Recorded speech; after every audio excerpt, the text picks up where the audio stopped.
দোয়াইল জানাজাতি, এটা কয়নি? কথা বলেন, বলে বলা হয় সলাতিল জানাজাতি, ঠিক কিনা বলেন?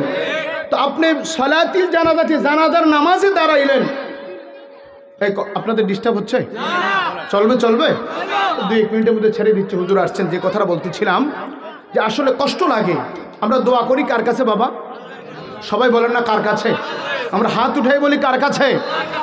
আল্লাহর কাছে দোয়া করবো। লোকটাকে যখন কবরে পাঠাবো কার কাছে যাব? কার জিম্মায় দেব? বিসমিল্লাহি ওয়া আলা মিল্লাতে রাসূলিল্লাহ, রাসূলের মিল্লাতে লোকটাকে আমরা কি করি? কবরে রাখি। কথা বলেন ঠিক কিনা? হ্যাঁ, আমরা কি করি? ওনাকে কবরে দিচ্ছি, মিল্লাতে রাসূলিল্লাহ বলে দিচ্ছি। যে লোকটাকে কবরে দেওয়া হবে, বলেন তো এই লোকটাকে কিয়ামতের আগে এই পৃথিবীর জমিনে আর দেখা যাবে? ডিস্টার্ব করবেন না, আপনাদের সমস্যা হলে বলেন, ছেড়ে দিব। বলতেছিলাম যে কবরে যখন দেব এই লোকটাকে কি আর দেখা যাবে? তো দেখা যায় তো যাবে না। আমরা এই মুহূর্তে জানাজা দিয়েছি, তাকে দাফন করব, জীবনের শেষ গাড়িতে উঠায় তাকে দিয়ে দিব। এমন সময় একটু দোয়া করলে কোনো অসুবিধা হবে বাবা? হ্যাঁ, আপনারা বলেন অসুবিধা হবে? আমার নবী বলে, ইজা সাল্লাইতুম আলাল মাইয়িতি, যখন তোমরা তোমার কোনো মুসলমান মাইয়িতকে তোমরা যখন জানাজা দাও, তখন কি করো? ফাখলিসু লাহু দুআ। নবীজি বলতেছেন তোমরা তার জন্য দোয়া করো। কি করো? কিন্তু আজকে আমাদের অনেক ভাইয়েরা বলতেছে না জানাজাই তো দোয়া। তো জানাজা দোয়া হলে আপনি নিয়তের সময় বলবেন নাওয়াইতু আন উআদ্দিন লিল্লাহি তাআলা আরবা তাকবীরাতিদ দুআইল জানাজাতি। কথা বলেন ঠিক কিনা? তো আপনি সালাতিল জানাজা বলতেছেন কেন? মাইক দিয়ে বলেন মরহুমের জানাজার নামাজ অদ্য বাদ আসর রাজমঙ্গলপুর পশ্চিম পাড়া জামে মসজিদের সামনে অনুষ্ঠিত হবে, বলি কি বলে না? নাকি আপনি বলেন যে মরহুমের জানাজার দোয়া বাদে আসর অমুক মসজিদের সামনে হবে, এই কথা কি বলেন? 40টা হাদিস আছে আমার কাছে। কয়টা? আমি তো দূরের কেউ না, আপনাদের কাছের। বসেন, যদি সাহস থাকে আসেন, একটু দোয়া করবো আমার ভাইয়ের জন্য। আপনি বসতে চান না, আপনি দোয়া করতে চান না কেন ভাই? আমরা দোয়া তো আল্লাহর কাছে করবো। আমরা পৃথিবীর কারো কাছে বলবো না যে তার আযাবটা কমায় দেন। আমরা বলবো কার কাছে? আমার নবী বলেছে কবর যখন দেওয়া হবে তখন কি করো? তোমরা তার জন্য দোয়া করো। জানাজার পরে তার জন্য দোয়া। অনেকে কয় সৌদি আরবে নাই। আরে বাড়া, সৌদি আরব কি আমাদের দলিল? কথা বলেন, সৌদি আরব আমাদের দলিল? সৌদি আরব তো দলিল। এখন সৌদি আরব মক্কা শরীফের আদলে তারা না নর্তকী নাচাইছে, এটা কি কোনো মুসলমান মেনে নিতে পারবে? ইমানে আওয়াজে বলেন পারবে? মুসলমানদের কলিজে আঘাত লেগেছে।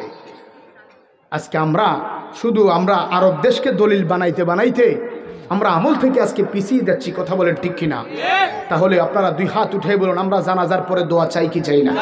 আমার ভাইরা বলুন চাই কি চাই না? অনেকে হাত উঠাচ্ছে না, হাত উঠে বলুন আমরা জানাজার পরে দোয়া চাই কি চাই না?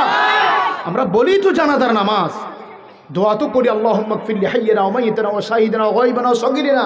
আমরা সবার জন্য দোয়া করি, কিন্তু যেই ভাইটার জন্য করলাম আরেকটু দোয়া করব কার কাছে বাবা? যেটা বলুন কার কাছে? আল্লাহ যদি দয়া না করে তাহলে বাঁচার কোনো উপায় আছে? এখানে একজন হাত দিয়ে বলতে পারবেন যে আমি হুজুর নামাজ পড়তে পড়তে কপালে দাগ লেগে গেছে, আমার হাঁটুর মধ্যে দাগ লেগে গেছে, আমার কর লেগে গেছে, আমি জান্নাতি, বলার সুযোগ আছে? আল্লাহ যদি দয়া না করে বাঁচার মতো কোনো সুযোগ।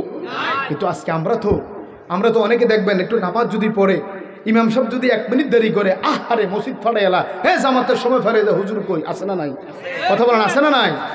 আল্লাহর নবীজি যখন যুদ্ধের ময়দানে যাচ্ছে, বাবারে দেখেন আল্লাহ কত দয়া হয়। আল্লাহর কাছে চাইলে, ক্ষমা চাইলে আল্লাহ কত খুশি হন। আল্লাহর নবীজি যুদ্ধের ময়দানে যায়, সব সাহাবীদেরকে আমার নবী যখন যুদ্ধের ময়দানে নিয়ে রওনা দিয়েছেন, নবীজির একজন সাহাবী হযরতে সালাবা রাদিয়াল্লাহু তাআলা আনহুকে আমার নবী মদিনায় রেখে গেলেন পাহারা দেওয়ার জন্য। সব সাহাবীদেরকে নিয়ে আমার নবী চলে গেলেন যুদ্ধের ময়দানে। ওই সালাবা মদিনা শরীফ পাহারা দিচ্ছে। এমন সময় হযরতে সাদ বিন আবি ওয়াক্কাস রাদিয়াল্লাহু তাআলা আনহুর বিবি যখন তিনি মদিনায় আসলেন, ওই হযরতে সালাবার কাছে, সালাবার অন্তরের মধ্যে জিনার কায়ের চলে আসলো। সে কি করলো? হযরতে সাদ রাদিয়াল্লাহু তাআলা আনহুর বিবির হাতের মধ্যে এইভাবে হাত লাগায়া দিল। কাপড় খুলে এসে যখন হাত দিল, ওই মহিলা ডাক দিয়া করে, নবীর সাহাবী তুমি কি জালিম হয়ে গেছো? তোমার কাছে আমাদেরকে আমানত রেখে গেছে, তুমি আমানতের উপরে খেয়ানত করতেছো, তোমার এত বড় সাহস। কথাটা বলতে দেরি হই হযরতে সালাবা রাদিয়াল্লাহু তাআলা ঠাস করে হাতটা ছেড়ে দিলেন। একটা দৌড় দিয়ে তিনি যায়া একটা পাহাড়ের গুহার মধ্যে ঢুকা বিনায়া বিনায়া আল্লাহর দরবারে কান্না শুরু করে দিয়েছে। নবীর সাহাবারা কাঁদতেছে। নবীর সাহাবা যুদ্ধ শেষ করে হযরতে সাদ রাদিয়াল্লাহু তাআলা যখন আসলেন, বিবির জিজ্ঞাসা করেন, আমার বন্ধু কই, আমার বন্ধু কই, সালাবা কই? কয়, স্বামী তোমার বন্ধু তো আমানতের খেয়ানত করেছে। কি করেছে? কয়, জিনার খায়েছে, আমার হাতে ধরেছে। আমি যখন বললাম কাজটা কি করলা রে সালাবা, সে হাতটা ছেড়ে দিল। কানতে কানতে সে কোথায় জানে চলে গেল। আমি আর তাকে দেখি নাই। হযরতে সাদ রাদিয়াল্লাহু তাআলা আনহু চলে গেলেন পাহাড়ের গুহায়। যায়া দেখে হযরতে সালাবা রাদিয়াল্লাহু তাআলা আনহু ছোট্ট একটা গুনাহ করার কারণে পাহাড়ের গুহায় বসে বসে আমার আল্লাহর দরবারে কাঁদতেছি। হযরতে সাদ বলে, ভাই আসো। ও না, এই চেহারাটা আমি আমার নবীর সামনে দেখাইতে পারবো না। আসো আসো, নবীর কাছে যেয়ে বলো আমার নবী ছাড়া সমস্যা সমাধান করার আর কেউ নাই, ঠিক কিনা বলে? আমার নবী সমাধান করবে। তুমি গুনাহ করে ফেলেছো, আমার নবী ছাড়া তো আর উপায় নাই। হযরতে সালাবা বলে, ভাই আমার নবীর কাছে নিয়ে যাইবা, তবে যাওয়ার সময় আমার হাতের মধ্যে হ্যান্ডকাপ পরায়া দাও, আমার গলার মধ্যে ডান্ডা বেরি লাগাও। আমি বড় অন্যায় করেছি, অপরাধ করেছি, কেমনে আমার মুখটা আমার নবীর সামনে দেখাইবো? চলে গেলেন, তাকে নিয়ে হাতের মধ্যে হাত করে লাগাইলেন, পায়ের মধ্যে ডান্ডা বেরি লাগাইয়া যায় আমার নবীর দরবারে। কয়, ভাই দাঁড়াও, সরাসরি আমার নবীর কাছে যাও না, আমার ভাই আবু বকরের বাড়িতে যাও, দেখি আবু বকরের কাছে কোনো সমাধান আসেনি। আবু বকর শোনার পরে বলে, না না, দূর হয়ে যাও, আমার কাছে কোনো সমাধান নাই।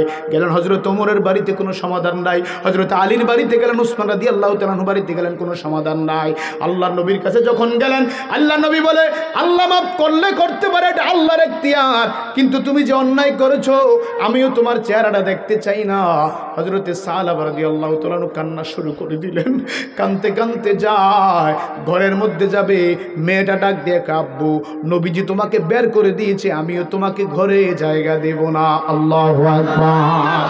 সালাবা রাদিয়াল্লাহু তাআলা আনহু চলে গেলেন আবার পাহাড়ের গুহায়, বিনয় বিনয় কান্দে আমার আল্লাহর ডাক দিয়ে বলে, আল্লাহ। সবাই চিৎকার দিয়ে বলেন আল্লাহ, জবান খুলে বলেন আল্লাহ, মহাব্বতে বলেন আল্লাহ।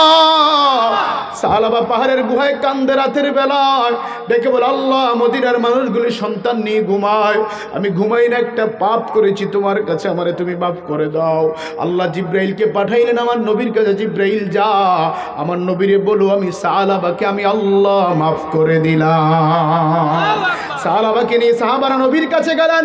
ফজরের ওয়াক্ত আমার নবীজি নামাজের ইমামতি করে, সাহাবা আমার নবীর পিছনে মুসল্লি হইয়া ইক্তেদা দিয়ে দাঁড়াইলেন। ওই দিন আমার নবী সূরা তাকাসুর তেলাওয়াত করে, আল হাকুমুত তাকাসুর যখন আমার নবী বললেন, হযরতে সাহাবা রাদিয়াল্লাহু তাআলা একটা চিৎকার দিলেন, মদিনার মসজিদ নববীর পিলারগুলি থরথর করে কাঁপা শুরু করে দিল। দ্বিতীয় আয়াত যখন আমার নবী পড়লেন, হযরতে সাহাবা রাদিয়াল্লাহু তাআলা একটা চিৎকার দিয়ে জমিনের মধ্যে বেহুশ হয়ে গেছে। আমার নবীকে একটু পানি দাও, মাথার মধ্যে পানি দিয়ে হোশ করো।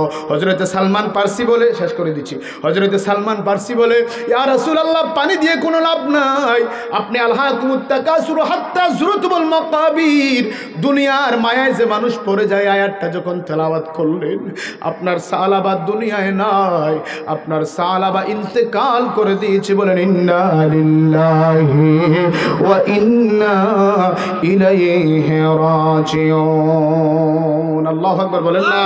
প্রিয় ভাইরা আমার, হুজুর এসেছেন, আমাকে একটু সময় দিন, হুজুর মনে হয় নামাজ পড়েছে, এই জন্য একটু সময় পেয়েছি, হুজুরকে বসাই রেখে আর আলোচনা রয়েছে। যে কথাটা বলতেছিলাম, আফালা ইয়ালামু ইযা বু'সিরা মা ফিল কবর, আহারে কবর থেকে আমরা অনেক দূরে চলে গেলাম, আমরা কি আমাদের অন্তরে কি লাড়া দেয় না, হৃদয় কি বলে না যে এই কবরে আমাকে আপনাকে যেতে হবে? কথা বলেন ঠিক কিনা?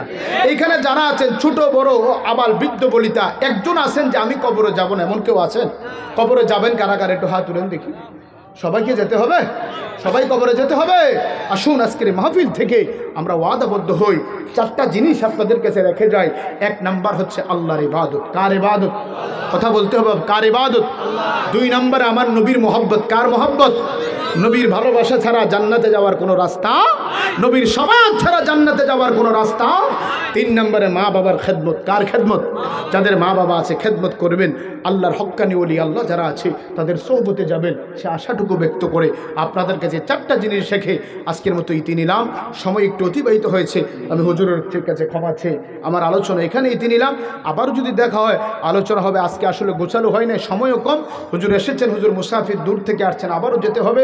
হুজুরকে আর বসে না রাখে, কষ্ট না দিয়ে আমি এখানে শেষ করলাম। ওমা তৌফিক ইল্লা বিল্লাহ। সকলে ভালো থাকুন, সুস্থ থাকুন, সুন্দর থাকুন। আসসালামু আলাইকুম ওয়া রাহমাতুল্লাহি ওয়া বারাকাতুহু। মাশাআল্লাহ, মারহাবা। এতক্ষণ ধরে কবর এবং হাসর সম্পর্কে আমাদেরকে খুব চমৎকার আলোচনা শুনিয়েছেন আমাদের ইউনিয়নের